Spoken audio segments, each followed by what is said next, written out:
Lincoln. Hello, Doc.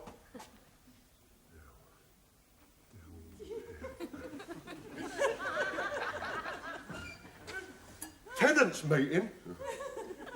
Here? In the kitchen? That's what it says. I know that's what it says, because Irving says that's what it says. Irving helps me read. That's nice. It is nice. I think it's nice. I guard his body, he helps me read. It's a nice arrangement. It's not historic, but Irving says it puts us in a position of mutual dependence. And that can't be bad, can it? I think it's nice to be needed by someone. Particularly in social groups A or B. It is when you're on the verge of stupidity. That's where I am, Irving says, on account of a long career in grievous bodily harm, on the verge of stupidity. Irving's a little blunt. I used to think so, but he grows on you. Not much, being a dwarf, but he has this softer side. He's not a dwarf. Why does he imagine he needs a bodyguard?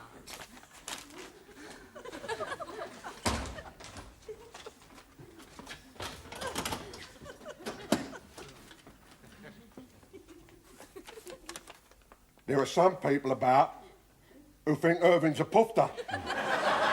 Which people? Well, Irving for a start. But what I want to know is, what's this tenants meeting? I too am in a receipt of a similar item.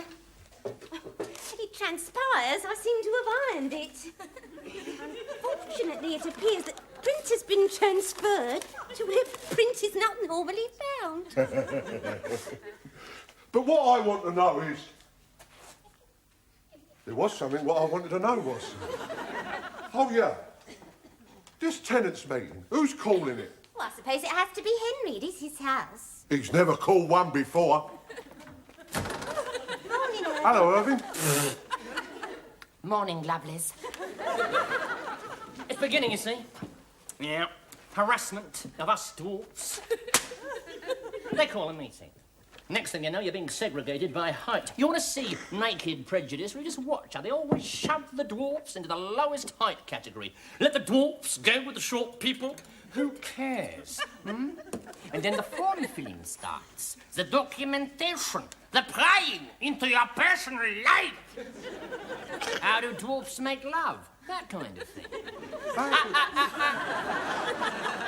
How come everybody's so fascinated by my love life? Hmm? But, Irving, you're not a dwarf.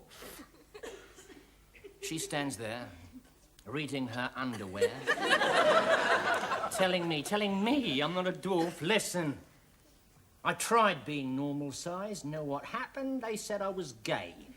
I keep telling them, not gay, I am a dwarf. I am a dwarf. Anyway, how can this meeting be aimed against dwarfs? We've all got identical invitations. Can't say I'm familiar with the writing. Mine says, Relax. What are you doing, stretching yourself intellectually? I don't employ you for intellect, I employ you for muscle. I don't think I've been to a tenants meeting before. I've been to a race meeting. I went with a bird called Columba. I thought, hello, stupid name for a bird, Columba. But she was good with horses. I'm not surprised. She looked like one, didn't she? Oh, you've met her then? Not exactly, no. I met your other birds. They all look like horses. Pipes. I hope they weren't all related.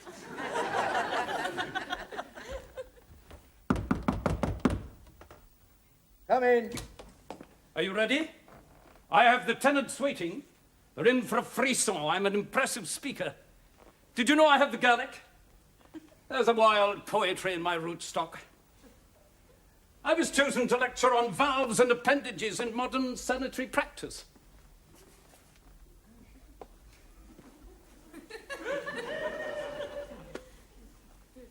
Yes, I once held 14 visiting highly qualified Japanese spellbound for 53 minutes entirely without notes.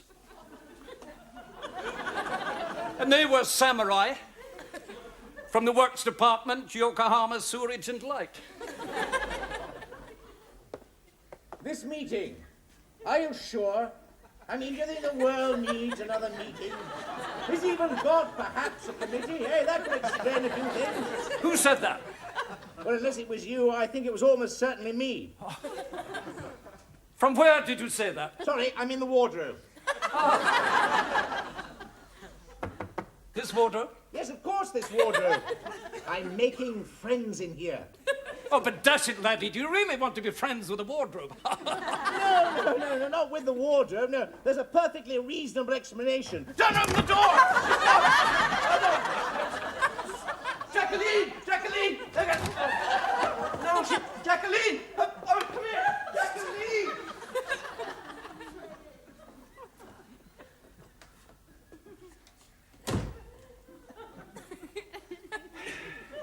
The monkey. I told you it was a perfectly reasonable explanation. Monkeys in wardrobes, you think that's reasonable? No, I think it's damn difficult. It's taken me half the morning to coax her in there. I've had to do things with a banana you wouldn't believe. It's something of a conviction of mine that monkeys ought not to be in wardrobes. Oh, she's not in the damn wardrobe. You made sure of that. Henry. Henry?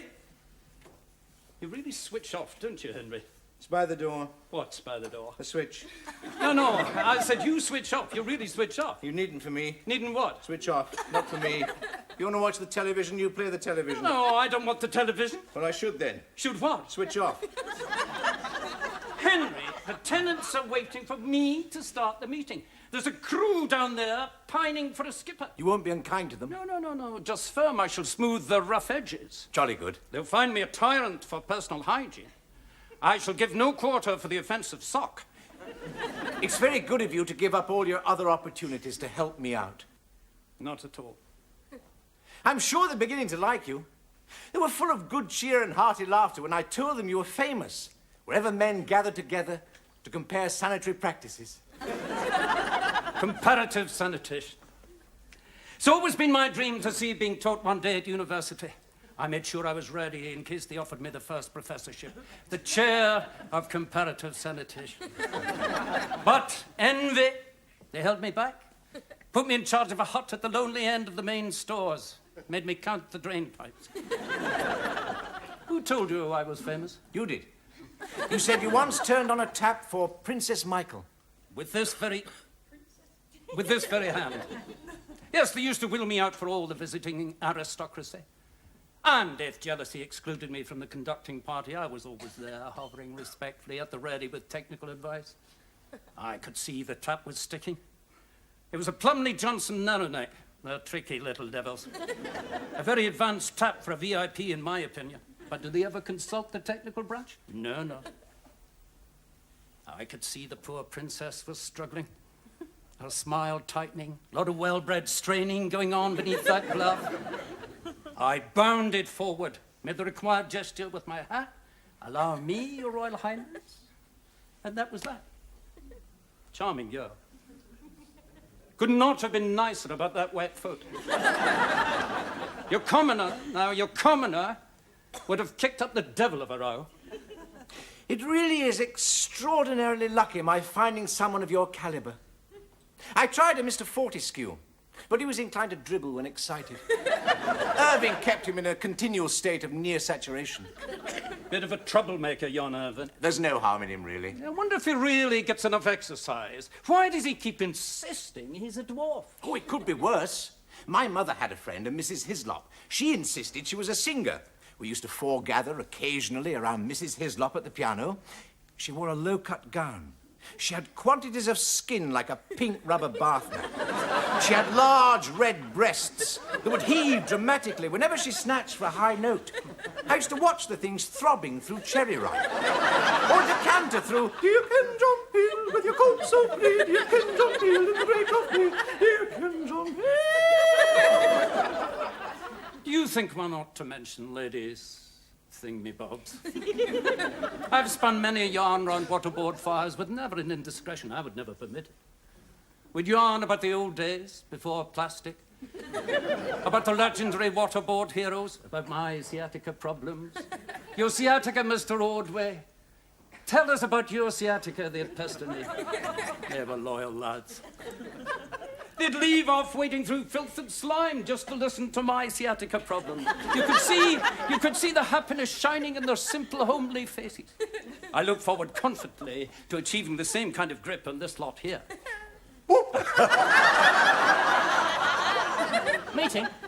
Meeting. You've never called to see me. Penalties of command, madam. One has to maintain a certain aloofness. Not with friends, surely. What's he backing away for? He's having a quick aloof. I had hoped by now that we might have taken tea together. I have the highest standards in reject china. I'm often complimented upon the quality of my place settings. How masculine you look in uniform. A shadow of its former glory, Miss Delight. Retirement, unfortunately, means I can no longer wear the badges. God, I miss those badges. You're missing the meeting, too. That's right, keep the dwarfs waiting. We're on our way. If you'll just wait downstairs. Oh, excuse me. Mr. Mann is making a note. We must not interfere with the creative process. I wouldn't be surprised if he's a genius. You must meet a lot of people that give you that impression. Yeah, I do, really. His handwriting is not unlike the larger Mr. Twelvetrees. Strange as it may seem, I have two Mr. Twelvetrees among my clientele. I believe that they're distantly related. They're very unlike in several particulars. In order to reduce the confusion attendant upon the similarity of names, I've taken in my own mind to referring to one of them as the larger Mr. Twelvetrees. He writes you notes. He pays by cheque. My old mum used to write notes to her sister in Aberconway Crescent.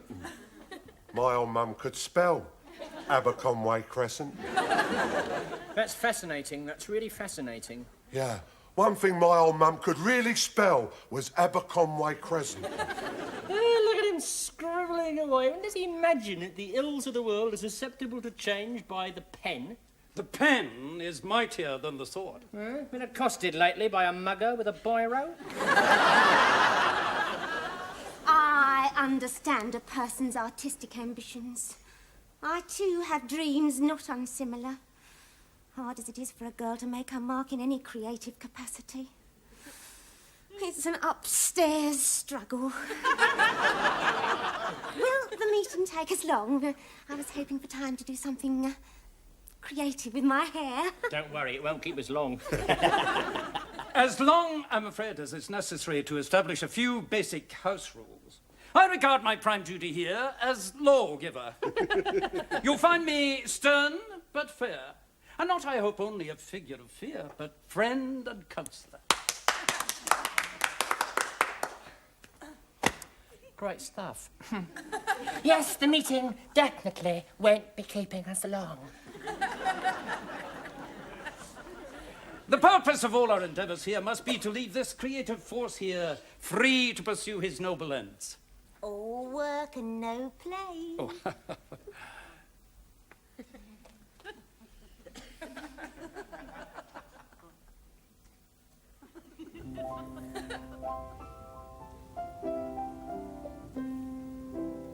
Cherry ripe, cherry ripe, like ripe, full and fair. How long is it since you dusted, Henry? Tuesday, Mother. I believe that's an untruth, Henry. Things'll get better now old Way's here. Yes, I believe they might. I knew you'd like him. Being dead really suits you, Mother. Thank you, dear. Mrs. Hislop sends her regards. Is she, No wonder God's never in.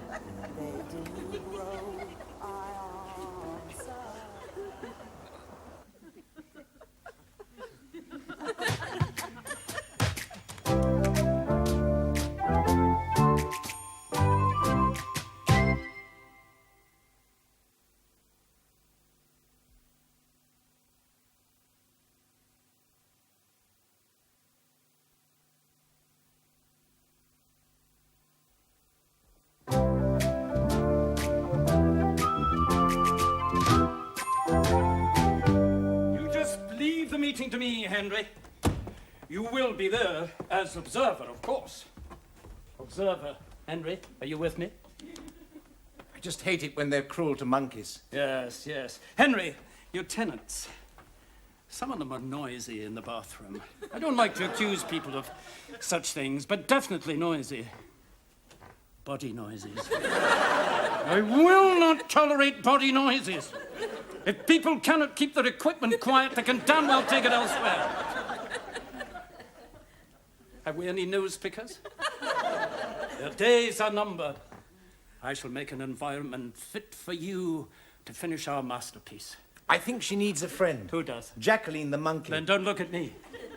I am by temperament ill-suited to the pampering of small primates. I'd just bung her in a shed or something. I couldn't do with delicate, small, hairy paws plucking at my waterboard waistband. I don't seek to present the cuddly image. Man of steel, more like. The lonely figure on a pinnacle shrouded in the mystery of command. A monkey friend. No, I tell you, I don't want a monkey friend. The very idea of Ordway reduced to barrel organ circumstances would send shockwaves through institutes of higher technical management. A monkey friend for Jacqueline. Oh, for Jacqueline. I should have taken more. Taken? Rescued. Ah. They were going to replace her head with something ingenious but far less appealing. Men in white coats, with mortgages. Joggers, probably. Squash players. Evaders of death by yogurt. Hi-fi enthusiasts. Responsible parents. Chablis drinkers. We're going to unbolt and tinker with the parts of that exquisite lithe creature. Make it half a thing, half Meccano. Ultimate train set. What sort of monkey friend, Fuller? A companion. Platonic, I hope. Otherwise, they would procreate flamboyantly, and that would be incompatible with my plans for the house. Plans? In due time, I shall restore this establishment to its former prestige. We shall entertain. A select few, a sprinkling of the arts, but drawn for the most part from the upper technical classes. Tea on the lawn. We shall occasionally dress for dinner. I shall wear the kilt. I've been pressing for recognition of my waterboard tartan, but things move slowly. A man makes enemies. The Chinese? You're planning to include our Chinese at your meeting? Certainly I shall include our Chinese. I'm looking forward to counting them. Odd, really, I never thought I'd enjoy counting Chinese. Will they understand? Being counted? Oh, I think so. Look at your history. Someone's always counting Chinese. Will they understand what you're saying at the meeting? Rest assured, I can make myself comprehensible in most languages. It's a managerial gift. Chinese? You can speak Chinese? Oh, well, not exactly Chinese, not Mandarin, but a close approximation. Ah.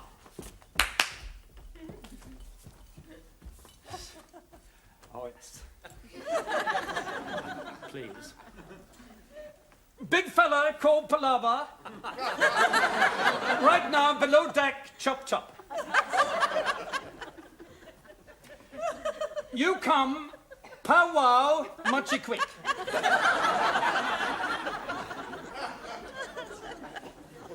The fellow seems very obtuse.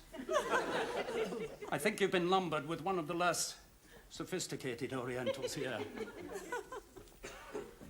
Me call meeting. Meeting, savvy meeting?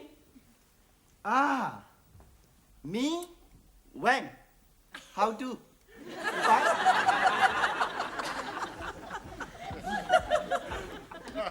Well, I think that's planted the first seeds of communication. We'll let that germinate, shall we? You're planning a long meeting? Oh, well, lots to be done. I'm not entirely convinced they have that length of concentration span. Nonsense, laddie. I shall rivet their attention. Come along, then. Cigarettes out. Let's have you now.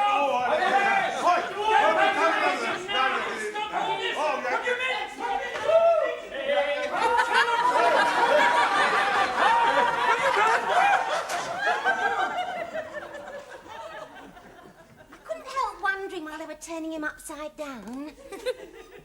Is Mr. Ordway a non-smoker? One learns to respect gentlemen free from the taint of nicotine. Mr. Mann? Are you there, Mr. Mann? This is Miss Delight saying, could you accommodate Miss Delight with a personal favour by returning as quick as you like? from wherever you've gone. Hello, doll. Welcome back, Henry. You've got such nice fingernails, doll. Thank you, Henry. I try. I really do try. I've always been painstaking in matters of appearance, personal hygiene, and refinement of speech. It's my belief that because a young lady is struggling to rise in the entertainment profession, this should no way imply any lessening of her private standards. Excuse the intrusion. Always a pleasure. Was there something? Oh, how remiss of me. It's Mr. Ordway. Yeah, he's having a meeting. Not anymore. It finished early. I thought perhaps I ought to bring you up to date with what Duncan and Irving have been doing with Mr. Ordway. Working together already? That's nice. Well, Your father was a gentleman in many ways. I wouldn't have had it otherwise. And he could be disconcerting when in a playful mood. Why do you think I don't like cats? And strawberries. I used to like strawberries. What about children? No, I never liked children. Am I never to have children? Phoebe, I will not have you dwelling morbidly. Why don't we wait and see what they come up with in a test tube? They do wonderful things in test tubes these days. I don't want a test tube. You don't have to keep it, dear. I feel sure it will be disposable.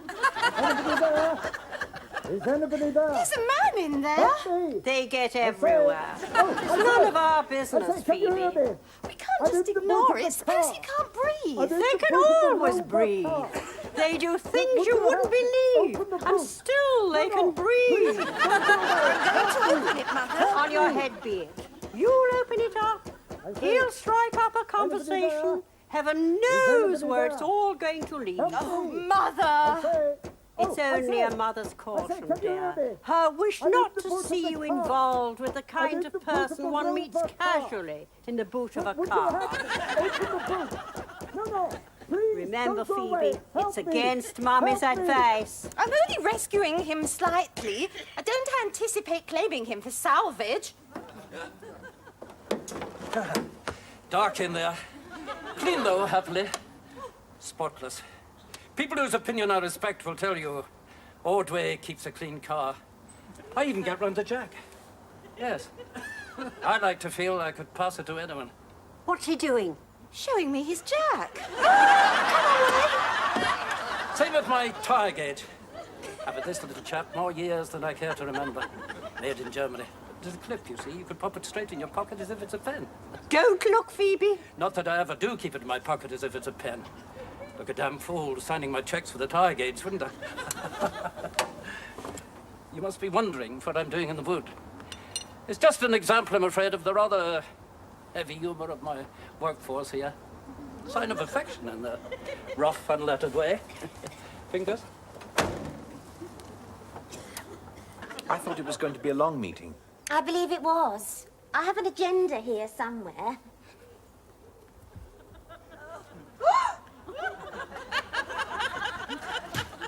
We never read stuff like that when I was a girl.